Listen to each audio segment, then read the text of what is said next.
اليوم راح اسوي لكم الكيكه الاسفنجيه بطحين الايركس اللي معتمدتها انا بشغلي. طبعا انا منزلتها قبل بدون محسن، وهالمره راح اسويها لكم بالمحسن.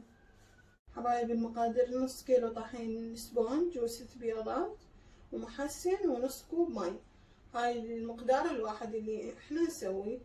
طبعا بس ملاحظة، المحسن اذا كان بيه طبقة بيضة اللي فوق نشيلها ونخلي بس من الشوف. الطحين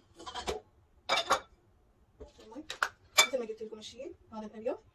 انا طبعا هاي قديمه عندي، ما اعرف شوف اشتريتها، يلا هيك تحول انا شوف نص خاشوقة اكل محسن نخليها ان شاء الله على هذا الخلط. وراح اخليها بقالبين حتى تاخذ راحتها للارتفاع، ما اخليها بقالب واحد. اقسم الخليط على القالبين.